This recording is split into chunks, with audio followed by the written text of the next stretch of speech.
જિંદગીના તમામ ક્ષેત્રમાં તમને આ 3 પદ બરાબર કામ લાગશે: સંઘર્ષ, સમાધાન, સમજ. હું એક એક્ઝામ્પલ આપીને સમજાવું. તમારા મા બાપ, તમે 3 ભાઈ છો, 2 ભાઈ છો, અને એક ભાઈ એમ કહી દીધું જિંદગીભર હું નહીં સાચવું, જેને સાચવાય સાચવે, હું મારા મા બાપને નહીં સાચવું. આ એનું સંઘર્ષપૂર્વકનું બિહેવિયર છે. બરાબર ને? ફરજ તો ખરી કે નહીં, જવાબદારી તો ખરી કે નહીં એના મા બાપ તરીકે, અને છતાં પણ નાગો થઈને કહી દે મારે નથી સાચવવા, જેને સાચવવા હોય સાચવે. આ સંઘર્ષ છે. સમાધાન શું કે છે? 6 મહિના તું સાચવ, 6 મહિના હું સાચવું. આને શું કહેવાય? સમાધાન કહેવાય ને, 50-50. અને સમજ એમ કે છે હું મારી માને જિંદગીભર તીર્થની જેમ સાચવીશ, મારે બીજું કાંઈ જોઈતું નથી, મને મારી મા મળી ગઈ છે, આ સિવાય બીજું કાંઈ જોઈએ નહીં. આની પાસે શું છે? સમજ. આની પાસે શું છે?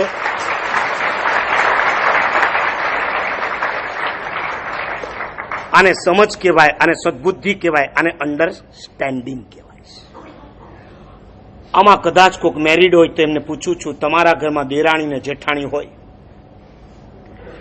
તમારું અન્ડરસ્ટેન્ડિંગ હોય છે શું? આજે કપડા એને ધોવાના, રસોઈ મારે કરવાની. ઘણા ઘરની અંદર અઠવાડિયાના આવા વારા હોય છે. 7 દિવસ એ કપડાં ધોશે, 7 દિવસ હું રસોઈ કરીશ, પછી બીજા અઠવાડિયે આ રસોઈ કરનારી કપડાં ધોવાના, કપડાં ધોવા વાળીએ. આ એક એક્ઝામ્પલ આપું છું. બાકી વોશિંગ મશીન આવી ગયું છે, એ કપડાં ધોઈ છે. ઘણી વાર તો છે ને હાલું આ હારું, વોશિંગ મશીન ને સંઘર્ષે ન હોય, સમાધાને ન હોય, ને સમજે ના હોય, એને તો ઊંધું ખાલીને કર્યા જ કરવાનું.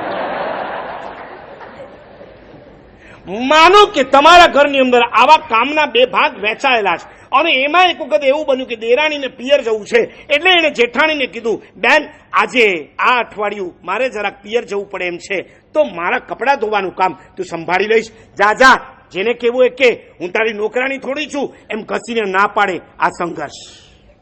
ઓકે, તો જવું હોય તો જા, પણ આવ્યા પછી અઠવાડિયાની રસોઈ તારે કરી આપવી પડશે. તારું ડબલ કામ હું કરું છું ને, મારું ડબલ કામ પછી તું કરી આપજે. આ શું કહેવાય? સમાધાન.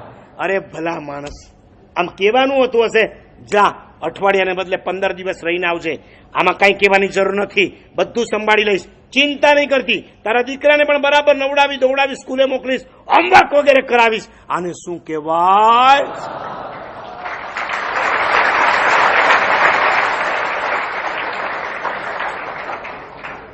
આ સમજ મારે તમારી પાસે જોઈએ છે. સ્કૂલમાં નહીં જાઓ, કોલેજમાં નહીં જાઓ ચાલશે, બુદ્ધિ ઓછી હશે ચાલશે, સદબુદ્ધિ નહીં હોય તો નહીં ચાલે. ડગલે ને પગલે સંઘર્ષો થવાના છે. ધ્યાન રાખજો, આજનું આ પ્રવચન માત્ર સાંભળવા માટે નથી, જીવનમાં એપ્લાય કરવા માટે જ. મેં તમારી સામે 5, 7, 10, 15 કદાચ મુદ્દાઓ મૂકી દીધા હશે. આને બુદ્ધિ કહેવાય, આને સદબુદ્ધિ કહેવાય. હવે એના ઉપરથી તમે બીજા 50 નક્કી કરજો. આને બુદ્ધિ કહેવાય, આને સદબુદ્ધિ કહેવાય. કમ્પ્યુટર આવડે બુદ્ધિ કહેવાય, કરેક્ટર આવડે એ સદબુદ્ધિ કહેવાય. કરેક્ટર જેનું સારું છે એને કદાચ કમ્પ્યુટર નહીં આવડે ને, ડોન્ટ વરી, એની પાસે બુદ્ધિ ઓછી છે, પણ સદબુદ્ધિ સરસ છે. હું તમને આવા 50 એક્ઝામ્પલ આપી શકું છું, પણ તમને એટલું જ કહેવા માંગુ છું, જ્યારે આવા પ્રસંગો આવે ને ત્યારે તમે મારી શિબિરને યાદ કરી તમારી સદબુદ્ધિને પ્રદર્શિત કરજો. 3 ભાઈ, બાપ મરવા પડ્યો. 1 કરોડ રૂપિયા હતા બાપ પાસે, અને બાપે 3ને ભેગા કર્યા છે. દીકરા, મને લાગે છે કે હવે હું બહુ લાંબુ નહીં જીવી શકું. આ 1 કરોડ રૂપિયા તમને 3ને સરખા ભાગે આજે મારે વેચી દેવા છે. 33 લાખ. હવે કેટલા બચ્યા?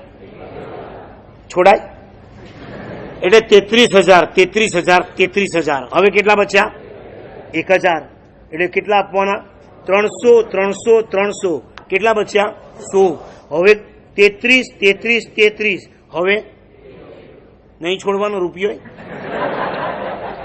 બાપે 33,33,333 રૂપિયા આપ્યા. 3ને કહી દીધું સરખા ભાગે તમને આપી દઉં છું. રૂપિયો બચ્યો છે, 3 ભેગા મળીને ભંડારમાં નાખી આવજો. પણ 33,33,333 રૂપિયા તમને 3ને સરખા ભાગે વેચું છું. અને જ્યાં 2 ભાઈએ હા પાડી, નાનો ભાઈ ઉભો થઈ ગયો, પપ્પા આ સોદો મને માન્ય નથી. મરતા બાપને થયું આ એટેક નહીં આવે તોય આવી જશે. આમાં મેં ક્યાં કઈ ગડબડ કરી? ત્રણેયને મેં સરખા ગણ્યા છે. હું ત્રણેયને જયારે સરખા આપું છું ને નાનો ના પાડે છે. કેમ ભાઈ, તને શું વાંધો છે? બસ મને આ સોદો માન્ય નથી. બાપ બે મોટા દીકરાની સામે જુએ છે. મોટા દીકરાઓ કહે છે, પપ્પા એક કામ કરો, એને કદાચ એટલા ઓછા પડતા હશે, અમને બેને 25-25 આપો, એને 50 આપી દો. બાપ કહે છે, તમે આટલું જતું કરવા તૈયાર? હા પપ્પા, અમે જતું કરશું. બાપ કહે ઠીક છે, તમને બેને 25 એને 50, સીધા ડબલ થઈ ગયા ને. હવે તો રાજી ને. અને છોકરો કે આ સોદો પણ મને મંજૂર નથી. આખું ઘર બેઠું છે, ત્રણેયની પત્નીઓ બેઠી છે. મોટા બેવની વાઈફ નાના દીકરાની વાઈફની સામે જોયા કરે છે અને કહે છે, આ તારો ધણી.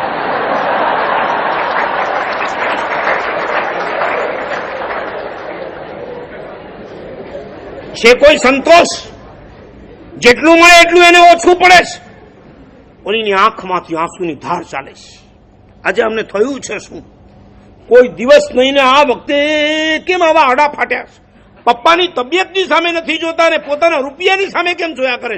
નહીં પપ્પા, સોદો પણ મને માન્ય નથી.